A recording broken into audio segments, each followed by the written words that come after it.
Welcome back to another episode of A Gift from Adversity. My name is Juri Love. Thank you for tuning in. Today we are recording episode 156. Before I introduce our guest tonight, I want to introduce my book, which is the same title as this podcast. It's called A Gift from Adversity. And this is available on Amazon. And A Gift from Adversity by Juri, Juri, Love.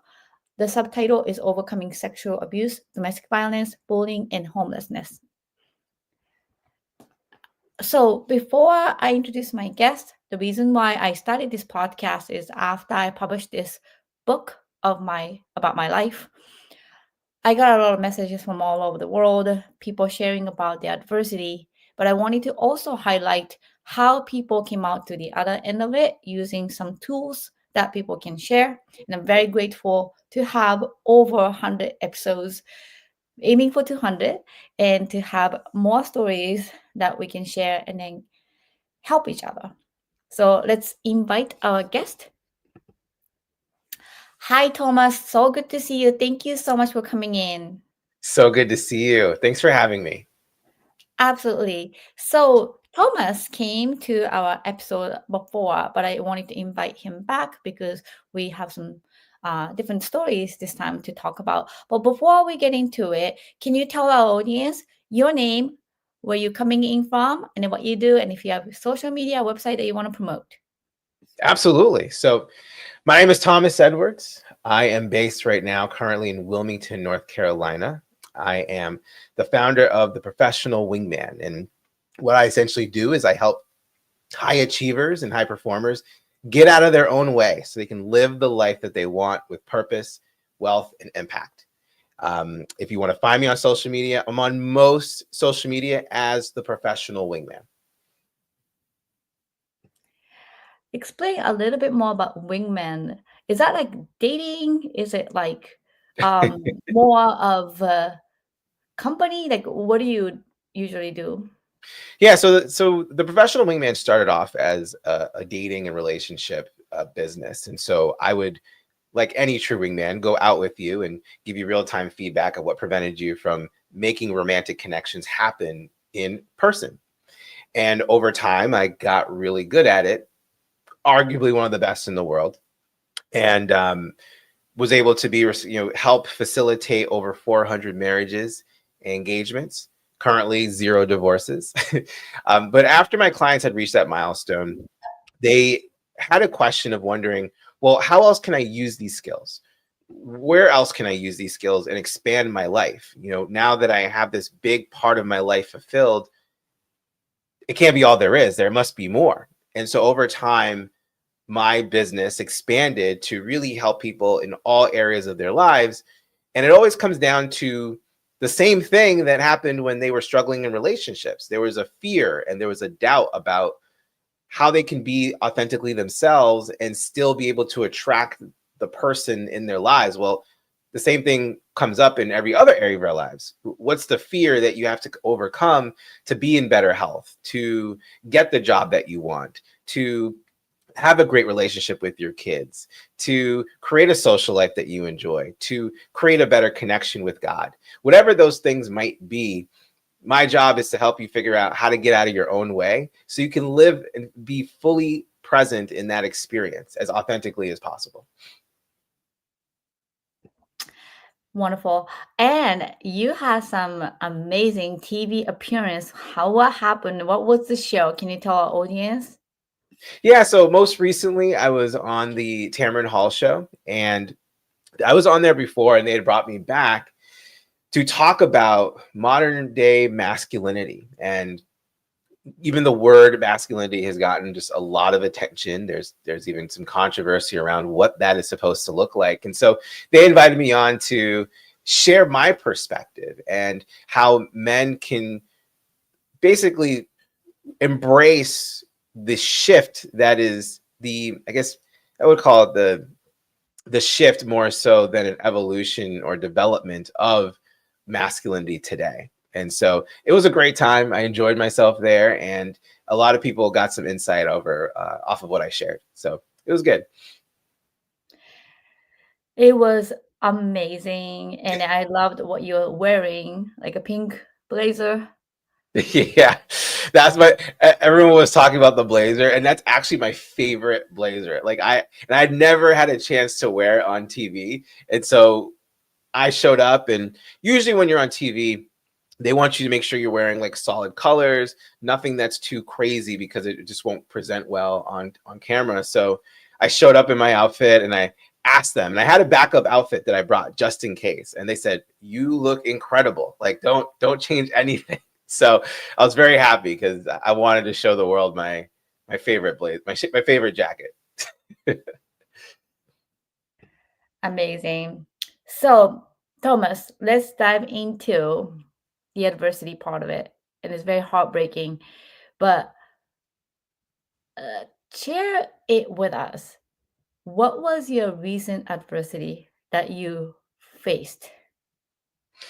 Yeah. So for those who obviously know, if you don't know, I don't know where you were, but Hurricane Helene was something that devastated the inner East Coast of Southwest United States, and most notably Asheville, North Carolina. Well, part of the reason why I live in Wilmington, North Carolina now is because I no longer live in Asheville, and so when the hurricane came through, it caused a lot of devastation. And while while it didn't take out my house, it really put our family in a very precarious situation.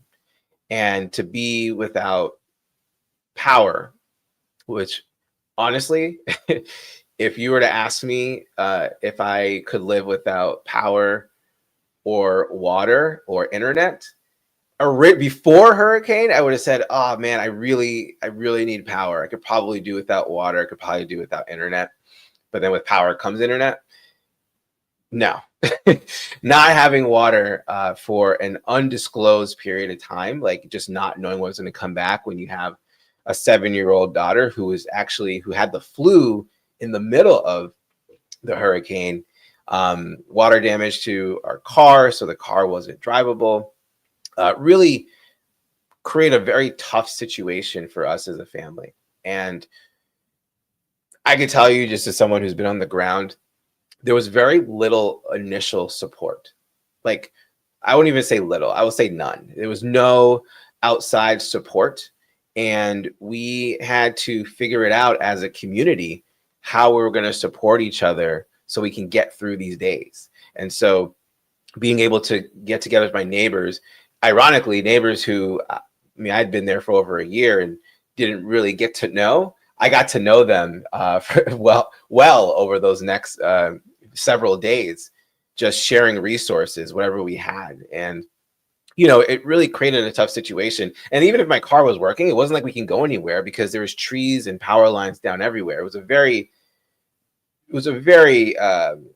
tenuous situation, an environment there.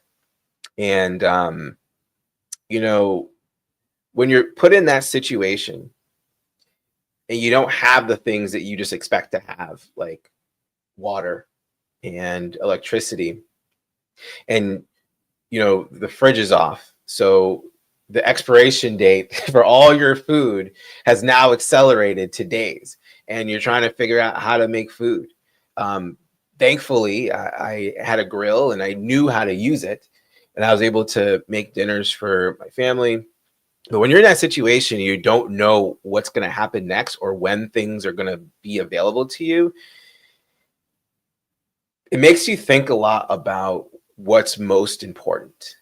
And I remember a few days in, after going to a nearby creek with I don't know how big the trash bin was. It might have been anywhere between 25 and 50 gallons. I don't know the size, but it was a pretty big one. Wheeling that down to the creek, filling it with water, bringing it to our house because that was the water that we used to be able to flush our toilets.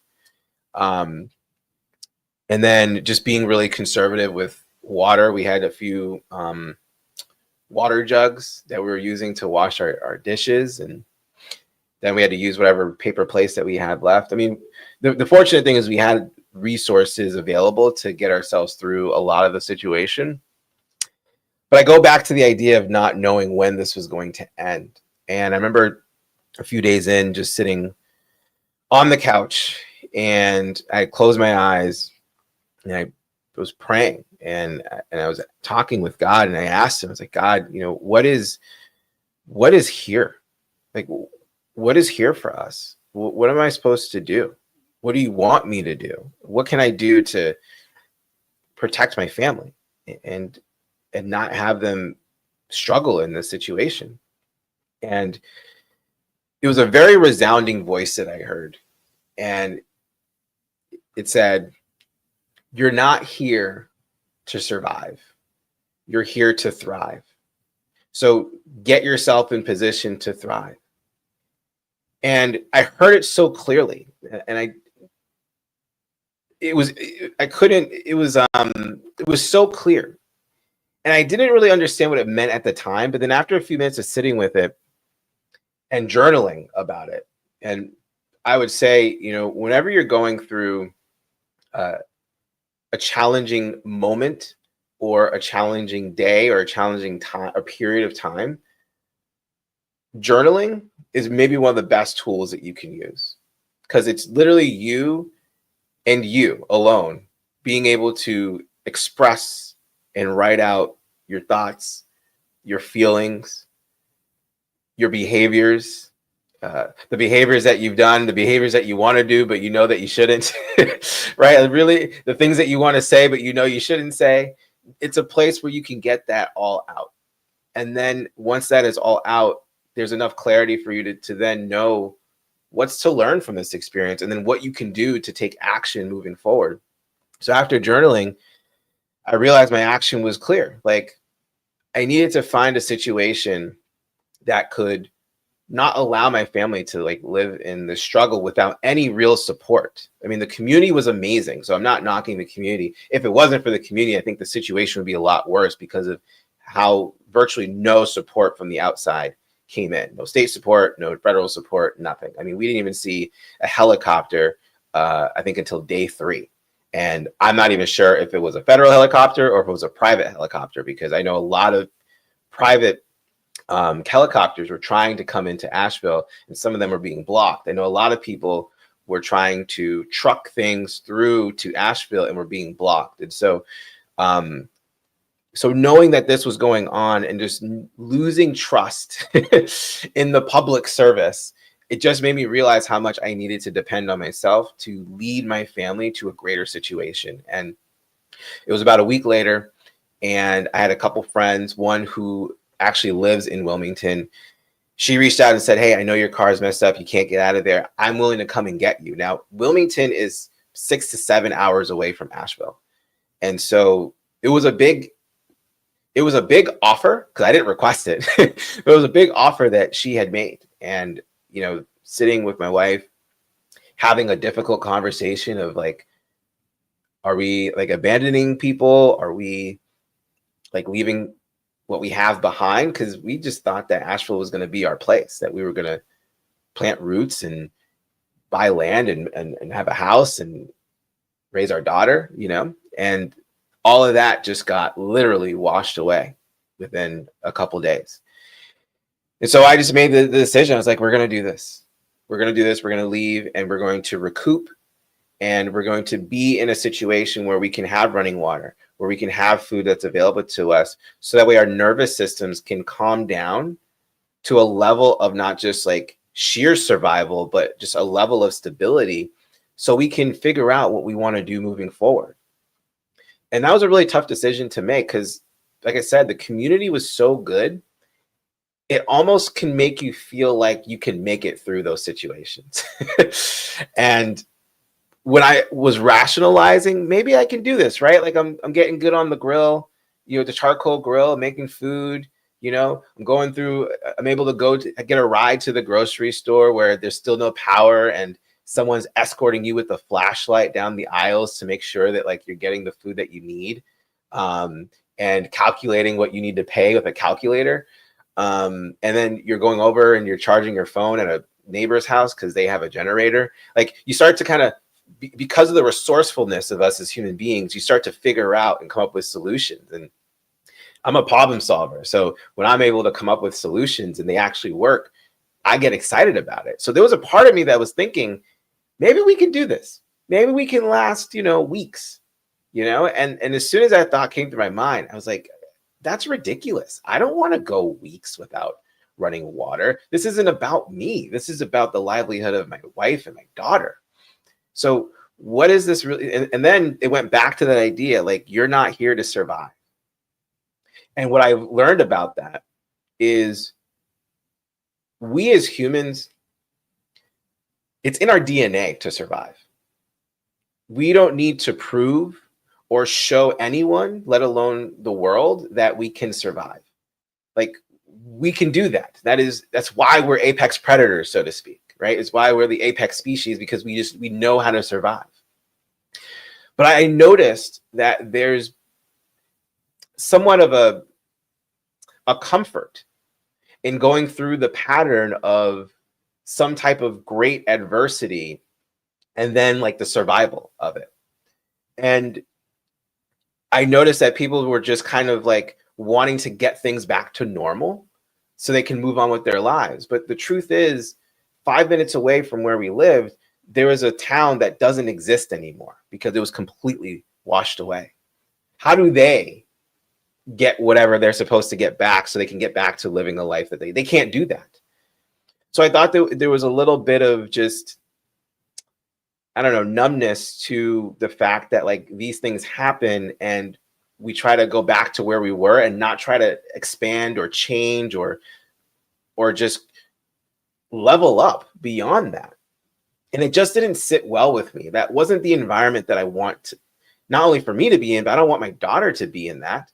Because what is that teaching her? That's teaching her that struggle is okay, that struggle is normal, that's the cycle that we're supposed to stay in, and we can't get above that. We can't achieve levels of abundance and prosperity. And even on that topic, it was really interesting that when such adversity happened, that all the neighbors just came together, right? Neighbors that I hadn't talked to or connected with in the year that I was there, all of a sudden we became really close. And it just made me question, like, why couldn't this exist when everything was okay? Like, why can't we be able to contribute and share resources and get to know each other when everything is great? Why does it have to be when there's something like this happen? And I'm not saying that like things like this are, if it happens like this, that it's bad. I'm not saying that. I'm just saying that it doesn't have to be the only way that we connect and that we contribute and that we share resources. We can do that in prosperity too. And I almost never hear that side of it. So it just, something really big just happened with me in that moment to realize, like, that's what I want to live in. That's what I want to pursue or create or exist in, is in an environment or a community where the focus is on prosperity. The focus is on abundance and contribution at the highest level. And it doesn't mean that place won't have adversity or struggle or things that would happen, but it's not the cycle that I find that many people are used to, which is, we have a setback, let's get it back to what it used to be, right? If you remember COVID was, I think when we had our first talk was like around the end of COVID, like that was a very similar situation. People were just waiting for things to go back to normal, right? And then it's 5 years later, right? Like, you can't go back to normal after 5 years, right? And so it just was very resonant for me to work through that process of getting out of there so we can figure out what our next moves. And I'll stop there, because I know we'll get into like the different things that we did that helped us kind of get clear on what we needed to do moving forward. Well, first of all, thank you so much for sharing your experience. And then, as you know, like, people are pouring their heart in to see what they can do, I had no idea what happened. I had no idea how bad it was. And then I know that you posted on Facebook page that the situation in Asheville, North Carolina was way worse than what media was showing from the ground level. And it's so devastating that as myself, as a journalist, that we couldn't do a better job to cover the reality of it. And then I'm extremely sorry about not only what happened in your family, but people in Asheville, North Carolina, and how we, I think, probably failed your city. Um, that you said, I've heard and then watched the news about the private helicopter that was blocked and then like said it was illegal or something. And it's ridiculous that these government regulations that unfortunately has this like power abuse situation where people are willing to survive and help and reach out. I remember like some truck drivers, trying to gather some things for people in Asheville, maybe couldn't get to, or it's very, very weird situation to me. And then the people on the ground like yourself, no water, no power, no internet. It sounds to me like some of the countries say, I went to Ghana, there was no electricity, there was a little water that we used a bucket to wash. But that was just like, I don't know, couple days, like 3 weeks I was there, but some of the parts in Ghana had power, had water. But I did experience no electricity. So when it gets dark, there's nothing. And then it's tough, but they were making it like okay. But then modern days that we have these things that people take for granted completely, and then our generation had never suffered days of days of without these resources, basic needs. I just want to go back to a situation when the hurricane hit. Did you realize the hurricane this time had this much destruction when it started to rain or wind? Like, do you remember the day one that when the hurricane was hitting Asheville? Yeah, so before the hurricane came, there was already a like a weather system that was pouring rain Wednesday and Thursday, and it was about a foot of rain that kind of fell down. So in essence, it really softened the earth for when the hurricane came in and dumped another like 24 inches. Um, Now we had lost power. We lost in this order. It was internet, and then a couple hours later electricity, and then by noon the water was shut off. So we knew like people, they were taking very extreme measures to hopefully kind of, I don't know, mitigate the damage.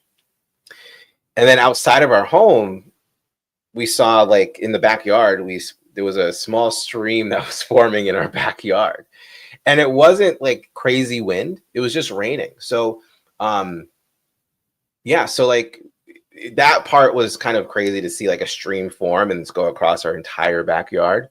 But we didn't see crazy damage in our little pocket that we were in. And so when the hurricane came and left, I went out and took my dog for a walk, and it was eerily quiet. Like the sun was partially out. There weren't a lot of a lot of gray clouds, and our street had like a couple trees that were down. So I'm thinking to myself, okay, maybe it wasn't that bad. And then I like went up around the corner from our street, and then we saw trees down everywhere, power lines. I mean, even the power posts, some of them were snapped. So it was really, really bad. That's why I said like where we were, like the pocket that we were in, we got really, really lucky in terms of just little damage in that way. But I couldn't access the internet. So I couldn't really see what was going on elsewhere.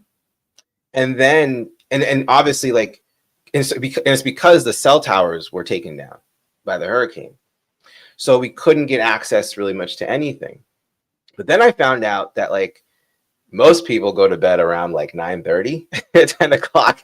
So I stayed up a little bit longer, and then that gave us a little bit of internet access on our phones, because by like day 3, maybe day 4, they put up like a backup tower.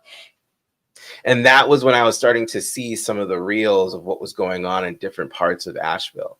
And then I started to see, oh my gosh, like the devastation's extensive. I mean, there's areas of the city that are completely submerged underwater, like just seeing, like there were certain places that like I brought my daughter to just last week, or I went to that Starbucks last week to do some work, or I went and got my car, maintenance done. Those places were all completely underwater and gone.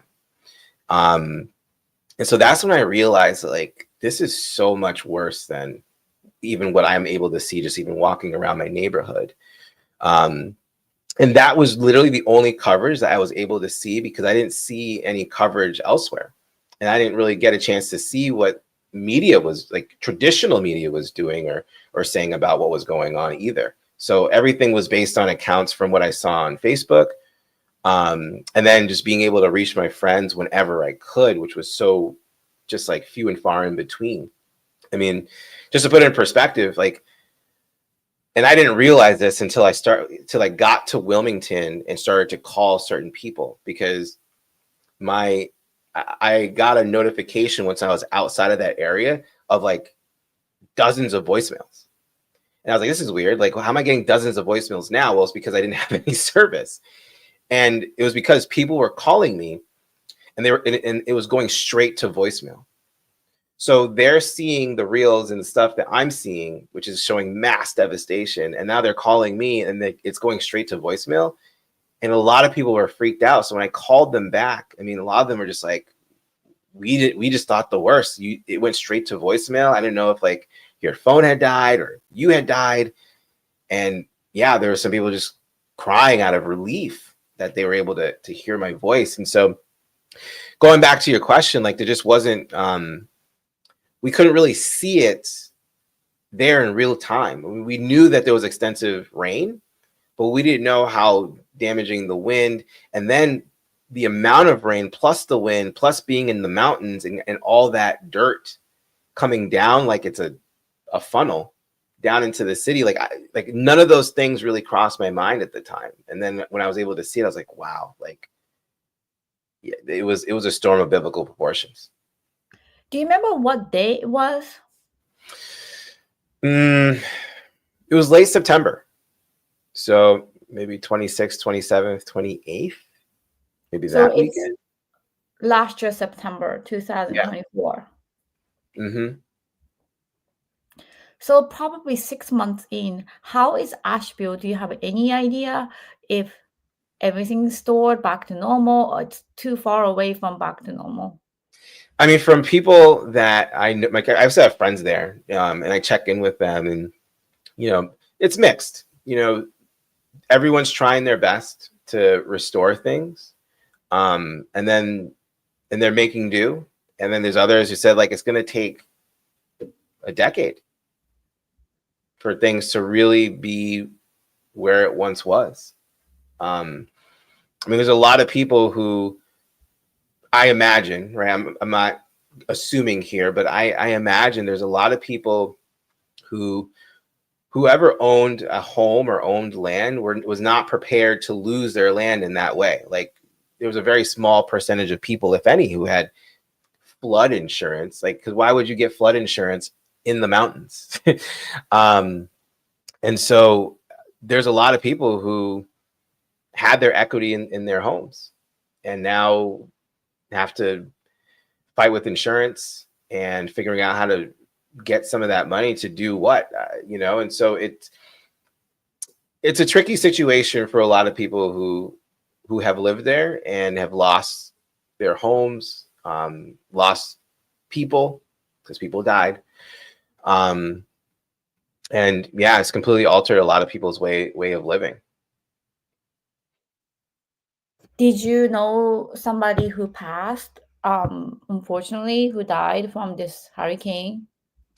I personally did not. I had a friend who I won't share his name, but he had shared with me that he had watched someone, get swept away by the water, and for him it was a very traumatic situation because there was nothing he could do to help that person, and with the current of the water coming in as fast as it did, I mean, you expect the worst of when you see a situation like that happen. And so um, I just felt awful that he had to witness that as he was trying to protect his family, and not having the ability to help someone else. I had another friend who had to rescue someone because they were stuck in water, and they were also in their car, and he had to go and try to hit along with a couple other people, go and rescue that person too. And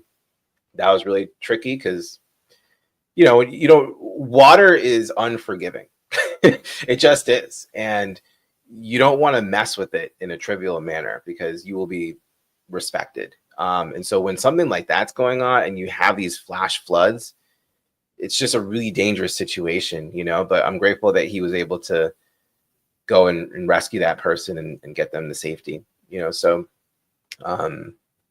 so I don't know anyone who has died personally. I haven't had any friends who have, but I have had a couple people who did lose their homes.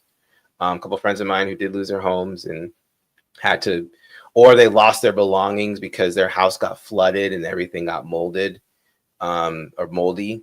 I've had a couple of people who had that situation happen.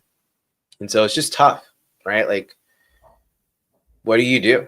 What do you do when you don't expect to lose everything and then you do? It's really tough. First of all, Thomas, thank you so much for sharing your experience. And then I know it is very traumatic. You are so always eloquent to depict the situations.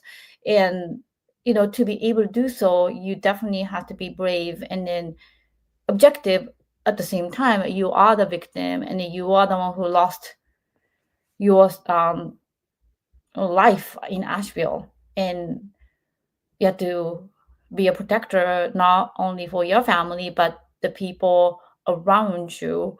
um, and I'm extremely grateful that you survived and your family's okay, because I was definitely worried about you guys.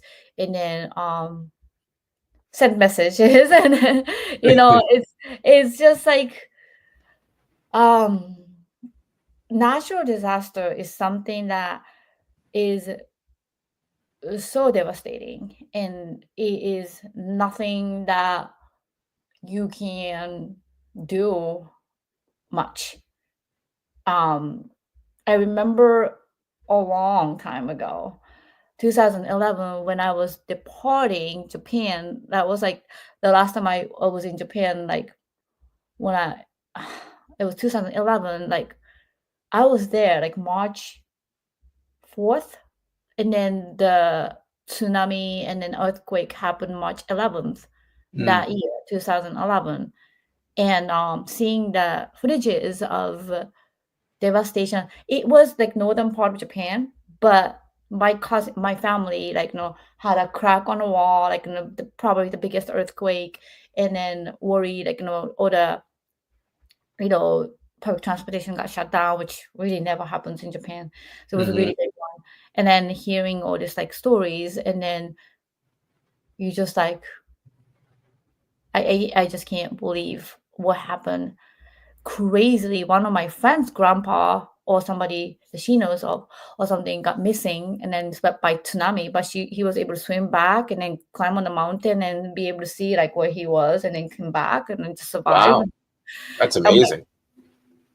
yeah, it's, and then there was like a vending machine that we are so respectful that people literally like, waiting in the line and then just trying to get, instead of like breaking, like rooting the whole thing, like, waiting to pay and stuff. It's just so like I can't like, you know, I can't even like put my words around it when it comes to the survival. And then the community, and then how people come up with ideas, like you, like, trying to like get water from the creek and then grill, and then the flashlight in the store. It's just like out of movie, and just, incredibly like a vulnerable situation. Oh, absolutely. Right. Like, because you have nothing to lose at that point.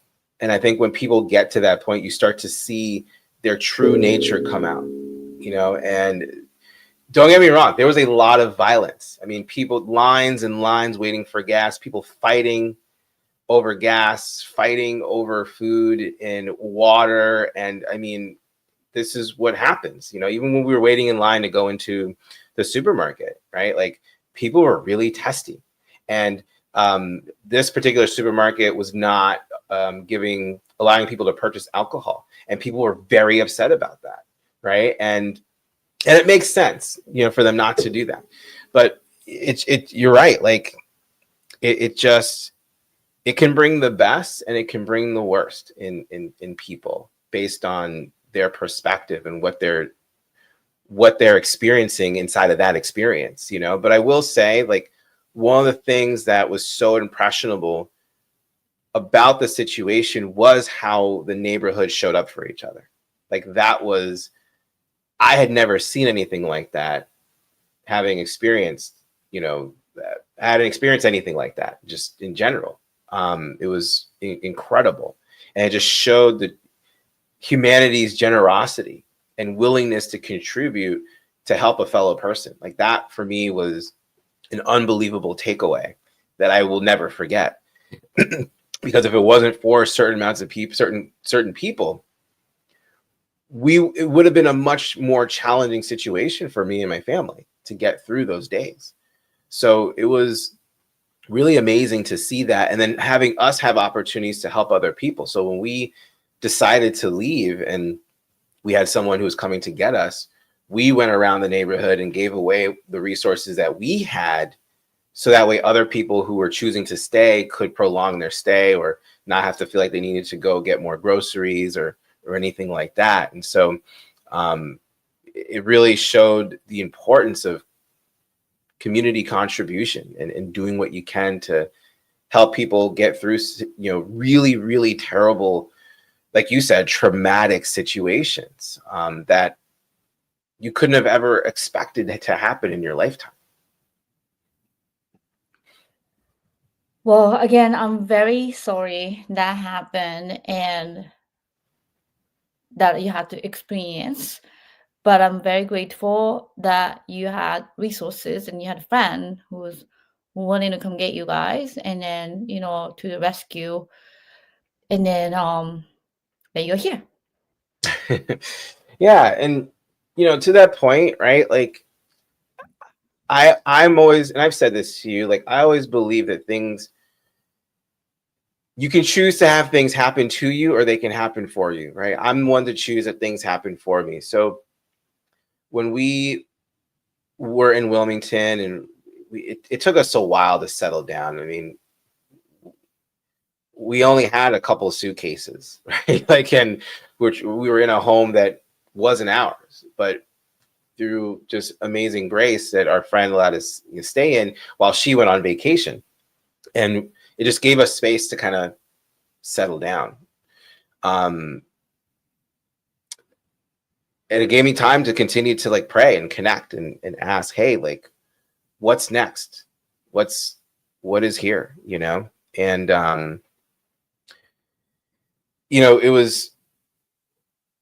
it just helped me. What I heard was, you have a chance to, like, what story do you want to lead the rest of this kind of experience with, right? Like, you get to choose. Like, God can hand me one, but it's really up to me to choose. And I chose the idea that, if God did come in and literally just purified my life, right? Came in and just wiped the whole slate clean and gave me an opportunity at 39 years old, without having to go through a midlife crisis, to really rebuild my life from the place of that original message that he gave me, from a place of prosperity and abundance and not survival and scarcity. What kind of life would I build?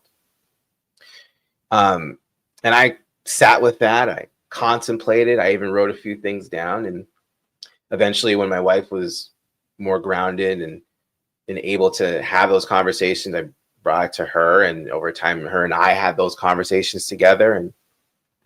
And we were fortunate enough that we had already booked this trip to Jamaica to see my parents, because it was their 50th wedding anniversary. And so we figured, you know what, like, let's go there. You know, we'll be around family.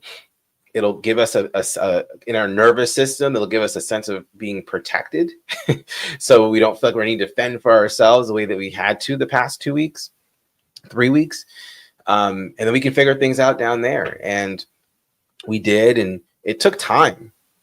But we started really from the ground up of like, what are our core values as a family? You know, what is our mission? What mark do we want to leave in the world as a family or in our communities?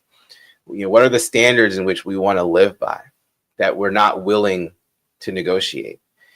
And over time, we built this, and then it just turned into what we now call our family manifesto. And it's just a written set of values, standards, and missions to serve ourselves, but also to really serve the people in our lives that we love in our community, and to make a big impact. Because we didn't know what we wanted to do. We didn't know what we were going to do when we got back from Jamaica. Because at some point, we're going to have to decide, like, do we go back? Do we go somewhere else? What do we do? You know, and we were so confused. We were not clear. And it was because, and now I realize in reflection, it's because we didn't know. We were unsure about the life that we were going to return to, but we weren't clear. But we didn't realize that we can be clear on the kind of life that we want to live in, and then make decisions based on that standard, like by that vision. And then once we did that, then when we were able to ask ourselves questions like, should we go back? Then the answer was really clear to us. And at that time, there still wasn't running water.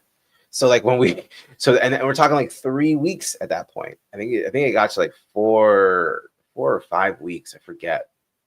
It was a long time that they did not have running water. Asheville did not have running water. And even just from that perspective alone, it was just like, that's not a kind of environment that we want to raise our daughter. And we're blessed, and don't get me wrong, like we're blessed that we get to even make this choice, because we know there's tons of people who cannot make this choice. They are living there, they have to stay there. And so that came another piece that I struggled with for a little bit, but then God set me straight. And it was, I don't need to apologize for wanting to protect my family. And when that clicked, then I became very unapologetic. If I have the ability to not put my family in a situation where they have to struggle and survive, then I don't need to do it. I'm not going to do it. Not because of pride or feeling like I'm abandoning people. Like, my family is my number one priority. So I'm going to take care of them and prioritize that. And if there's an ability for us to be able to help once it, because we're okay, then we're going to do that. And we have found ways to be able to help people over in Asheville being in a better position for us. It doesn't make sense for us to help other people if we're barely surviving. But if we're in a better place, then we're in a better position to then help those who are. So long story short, we ended up deciding to stay here in Wilmington, and that's where we've been since mid-November. And once again, I share these things almost as if they were easy, and I tell you that they're not, and they weren't, because dealing with the grief of a loss of that magnitude as quickly as it happened is not something that you can prepare for. And you don't know what's going to happen when you're going through grief. I mean, it was a significant loss for all of us. You know, we lost our community, or access to it rather. We lost the potential of what life could look like raising our kid there and being a family there. We lost places where we created memories there. I mean, at least we have those memories, but we lost those places.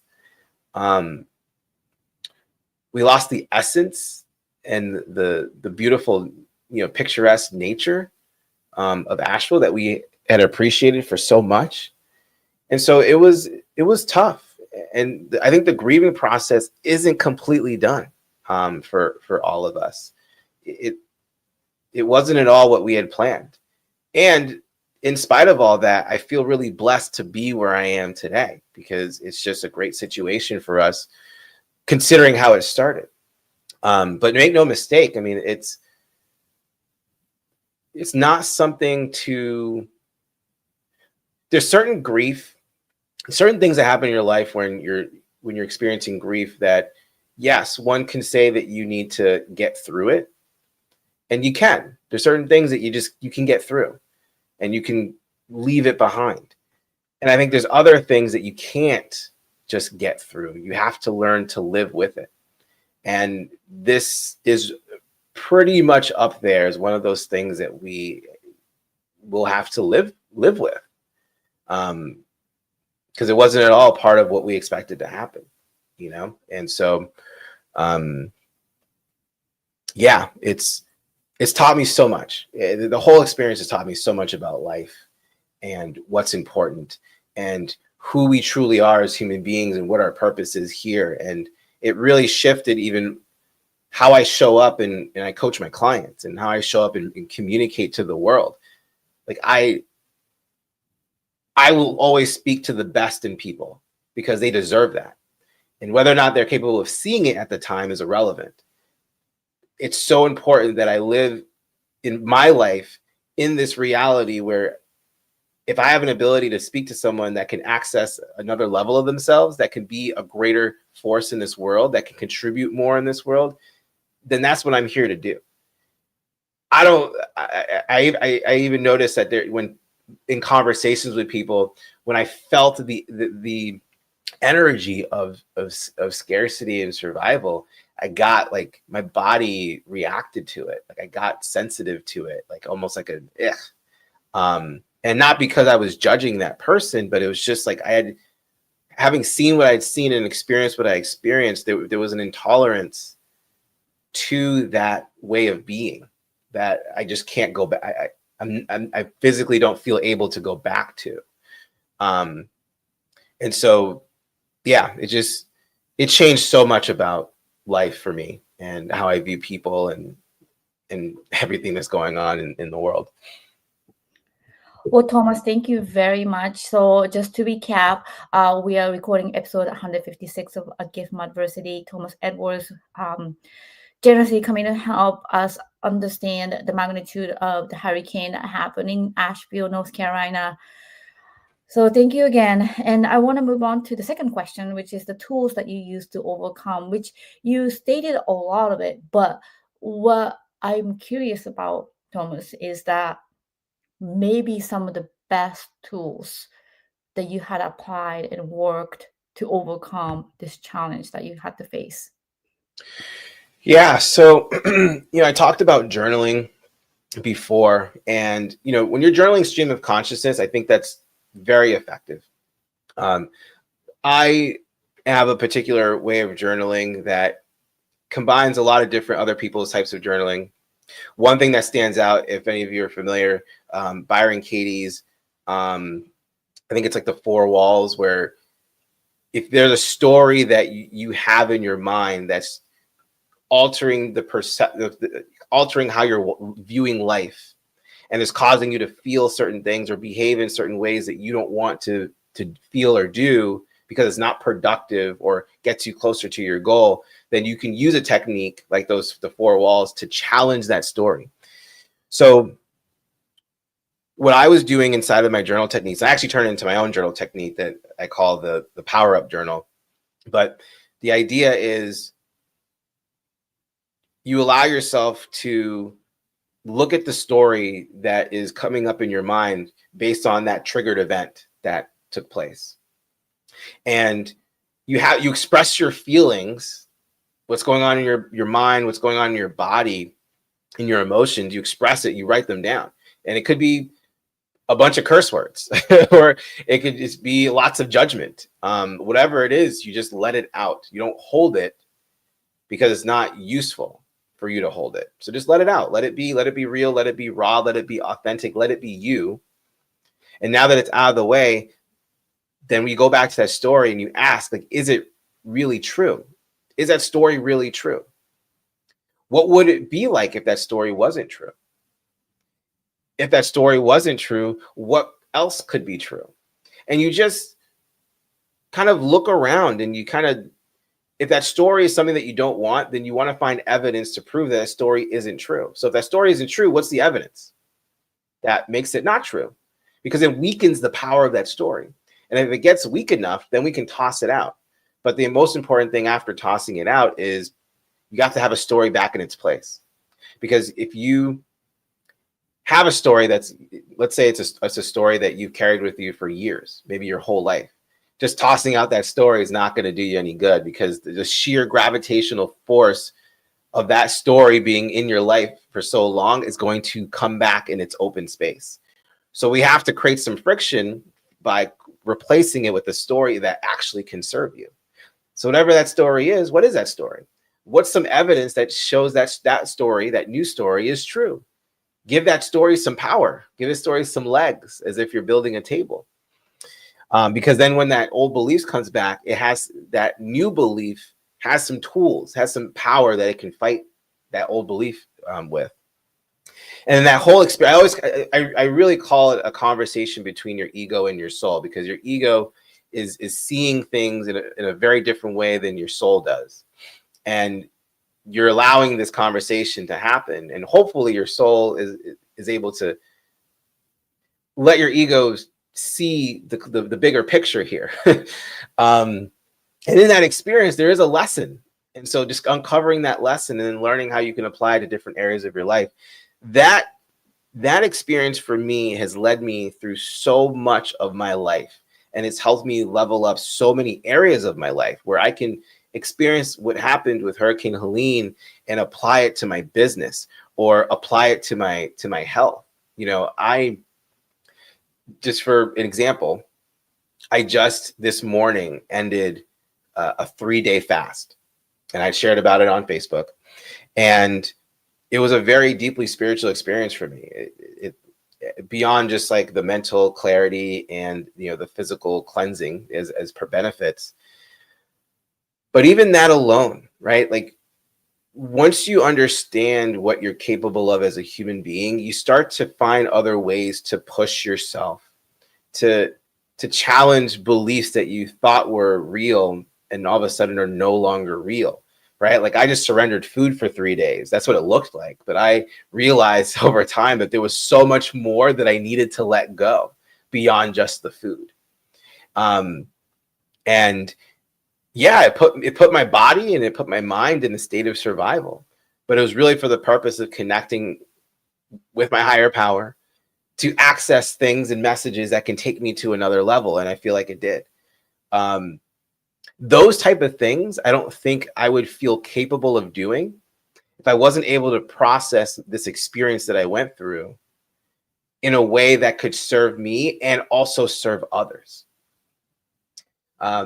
And so it really changed. Using a tool like that was really helpful. The manifesto that my wife and I made was really powerful too, because now we have standards in which we can make this big decisions based on. Do they align with this manifesto? If they don't, then the answer is no. We're not going to change that. So I encourage people to create their own individual manifesto. It doesn't have to necessarily be a family manifesto. Maybe you start with your own and have core values. What are your core values? What's your mission statement for your life? Like, businesses have these things, right? But we don't think about the idea that individuals can have these. I believe that we all are here for a purpose, and whether you are aware of what that is or not is irrelevant. Have a mission, have core values, have standards around your way of being that can allow you to really move through life and know what to say yes and what to say no to, right? Because that will be your filter for how you navigate life. It really helps us get clear on the things that were really important to us, and the things that we wouldn't have said yes to before, we have said yes to because of having that clarity based as a result of the manifesto. And then I would say the third tool for me was just meditation and prayer. Like just, and I consider prayer a way of speaking to God or your higher power of your understanding. And then meditation is listening to God. And so taking time to do that, because when something like this happens, I don't know about you, but my immediate reaction is to do something about it, to fix the problem, right? And sometimes problems don't need to be fixed right away. Sometimes they need to exist so you can see the bigger thing beyond just the problem. And if I had tried to just try to go out and fix the car, or try to find ways to get electricity, or try to find ways for us to get internet, right? Like I would have missed out on the bigger thing that was going on, which was lack of support from public service, realizing that like we weren't in a great position to handle a life event like this. So now being in a city where the infrastructure is there and we are in the traditional hurricane path, like we are now more prepared for something like that to happen than we were back then. And so, and all this came from the ability to creating the space to meditate and contemplate, and pray. Like, I think being where, and I'll end with this, like being here is nothing short of a miracle. I think how things started to where we are now, that this is an example of God doing for us what we couldn't do for ourselves. And I'll speak for me specifically. If I was not sober, and I've been sober for 6+ years, but if I had not been sober and this was going on, I don't think my family would be in a good position. And to be in the position that I'm in, to go through what I've had gone through, and to support my family and lead my family the way that they needed to be led, is also nothing short of a miracle. Because I've been blessed with the gift of sobriety, and that had its own adversity to overcome as well. And I feel like in so many ways it prepared me to be ready for something that I didn't expect to be ready for. And so I'm just really grateful for that. Well, thank you so much. So the last question is a gift that came from your adversity. So can you please share with us what is the biggest gift that came from this specific adversity? I would say the biggest gift for me is realizing that everyone has access to a higher level of themselves if they're willing to do the work to get them there. I now realize how impossible it is for me not to see that in people. And most importantly, to see that in myself. And to make it my mission to help people break through that ceiling to experience that. I think for me, that has been the greatest gift. And to sum that up, is it ended up being confirmation that what I am here to do as a result of getting through all of these critical moments in my life is to be a voice of experience, strength, and hope. So someone else can see that someone like them can get through it, so they can get through it too. And then go ahead and help someone else do it. And so that has been the greatest gift. And it's something that I will never, I'll never take for granted. Well, thank you very much, Thomas, for sharing your experiences with us today. And then again, my heart was broken, and then really thinking about you and your family and the people in Asheville. And I'm very grateful that we can have this conversation together today. And then really my last biggest ask is, if in this modern age, in the country where we never expected this to happen, if anyone is going through or had to go through this natural disaster, such as California fire and then devastation, what do you think the biggest advice for these people who might be listening to the episode? Man, that's a good one, because I've had a couple of friends who lost their homes in the California fires as well. And once again, not something that you prepare for, right? You pack a couple bags and you think you're going to go back to your home, and then your home's no longer there. What do? Right? My advice, if it's, I don't even know if it's even my place to give advice, but just from my experience, I would say one day at a time. And I know it sounds really cliche, but I can tell you from experience, when you feel like you have to start over, it's the worst feeling in the world to feel like you do, but it's the only thing you can do. And the way you can get to a place where it can be not just survived, but stabilized and create an opportunity where you can thrive and your mess can become your message is by doing it one day at a time. And sometimes it's literally one breath at a time, 1 minute at a time, 1 hour at a time. But just allowing yourself to be where your feet are and determining what the next best action is has allowed me personally to get to where I am today. It keeps things simple and it keeps you present. So that way you are able to take care of those that you love and also yourself. So that would be the advice that I would give, because I wouldn't wish this on anyone, even on their worst day. And it's tough to rebuild, but we have to. It's who we are. We're built to survive, but we're also built for more. And the only way to be able to get to that more is by one day at a time. Well, thank you so much again for coming to A Gift from Adversity today. Thanks for having me. I appreciate you. And congratulations on 150 plus episodes. It's awesome. Thank you. Thank you. It's wonderful. Well, like Thomas said, we have 150 plus episode and then more guests are coming. So please stay tuned and then follow, share, and survive, thrive. And thank you so much again for sharing your time.